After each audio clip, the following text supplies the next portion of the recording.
Hello friends, मैं हूं राजन Pandey, GST practitioner एवं टैक्स कंसल्टेंट।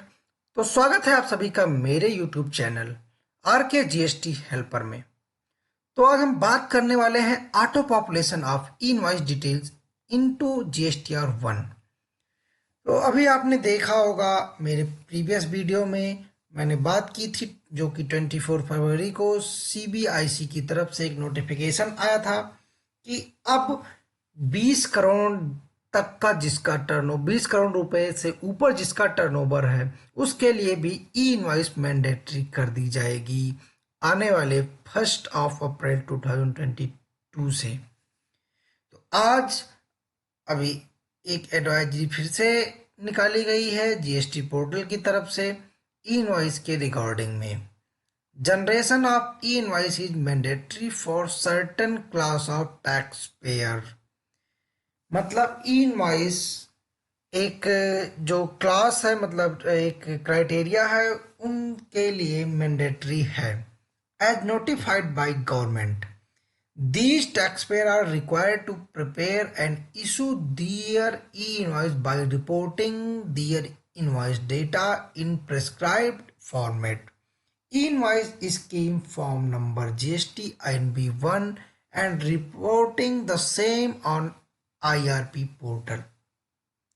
ई इनवॉइस के लिए एक जीएसटी आईएनबी फॉर्म लाया गया था, उसको फिल आउट करके जीएसटी के आईआरपी पोर्टल पे रिपोर्ट करना पड़ता है।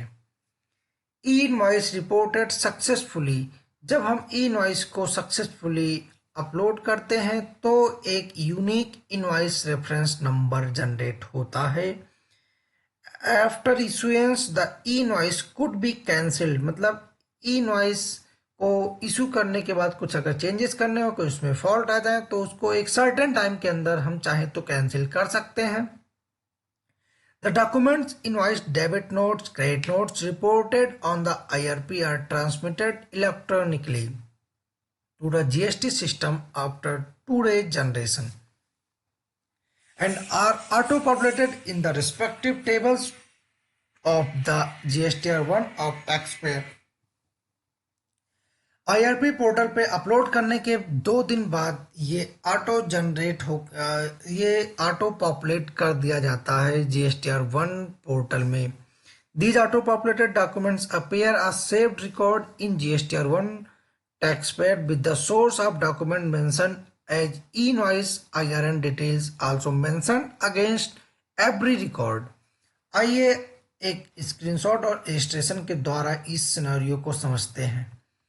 Taxpayer reports the e-invoice, the ERP and consequently the IRN is generated 24 नवंबर। मतलब एक इनवॉइस है जो कि 24 नवंबर को जनरेट की गई, मतलब ई इनवॉइस जनरेट की गई और ये इसका आईआरएन 26 नवंबर को जीएसटीआर 1 में ऑटो पॉपुलेट होता है। मतलब अभी तक जो नियम आया था कि ई इनवॉइस की जो लिमिट है कि आप आईआरपी पोर्टल पे अपलोड करने के 3 दिन तक आप आईआरएन जनरेट करा सकते हैं। तो यहाँ पे ये बताया गया है कि 24 नवंबर को आईआरपी पोर्टल पे अपलोड किया गया और 26 नवंबर को आईआरएन जनरेट किया गया। यहाँ पे ये दिखाया गया है कि ये इसका आईआरएन है और ये सोर्स क्या है। तो auto population in GSTR1 from IRP। In this regard, the following may be noted regarding to auto population of invoice in GSTR1.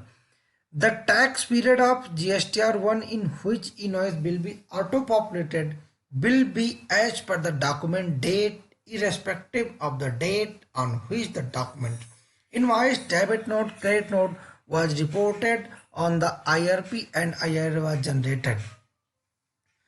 तो इनके कहने का मतलब यह है कि अगर कोई इनवॉइस है किसी प्रीसीडिंग मंथ की, जबकि उसको नेक्स्ट प्रीसीडिंग मंथ में आईआरएन जनरेट किया गया है, तो वो फिर भी GSTR1 के जिस मंथ में आईआरपी पोर्टल पे अपलोड किया जाएगा उसी मंथ में शो करेगा।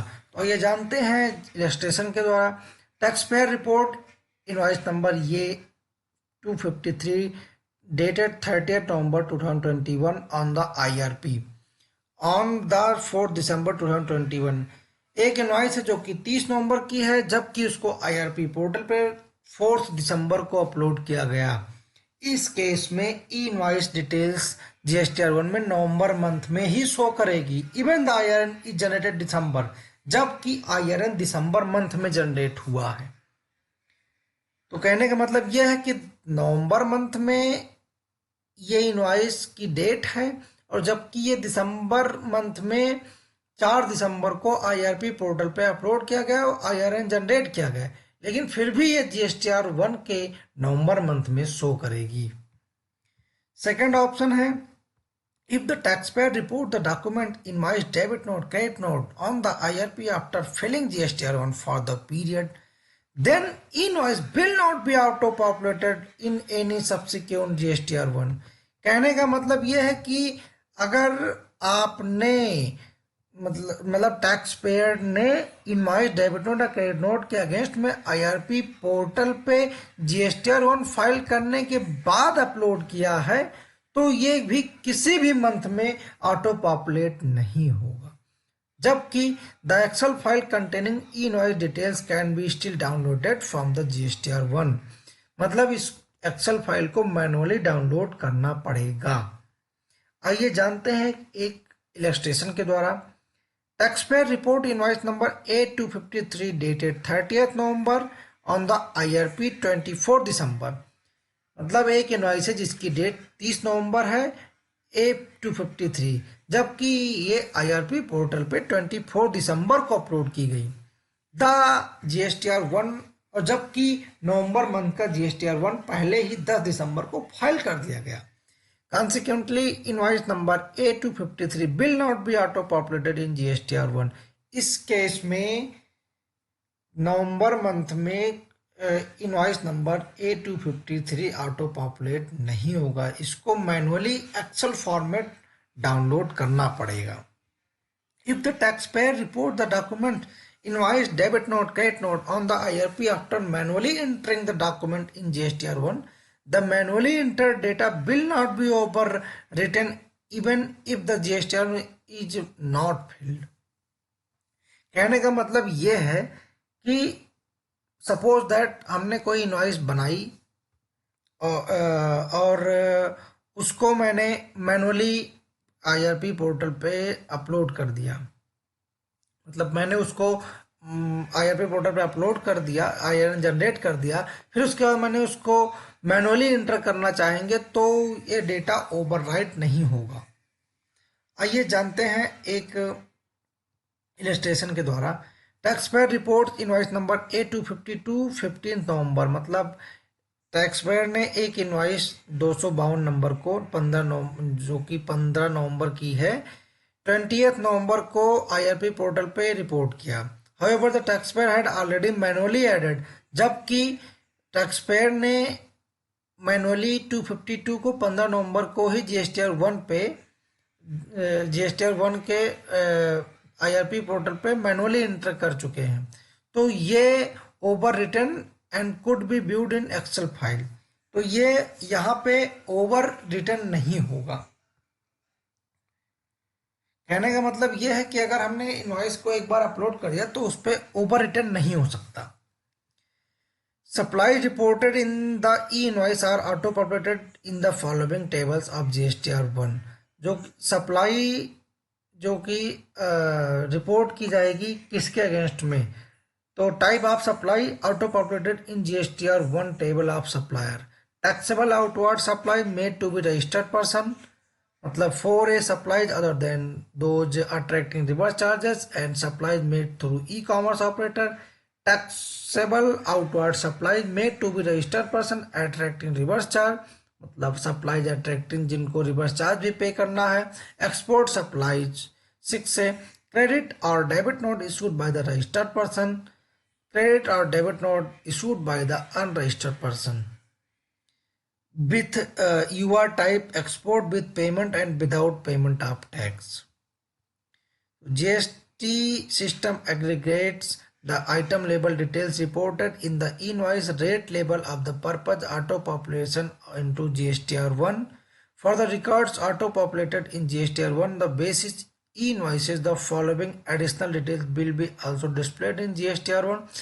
मतलब GSTR1 का जो फॉर्मेट है ये सोर्स भी दिखाएगा, IRN नंबर भी दिखाएगा, IRN डेट भी दिखाएगा।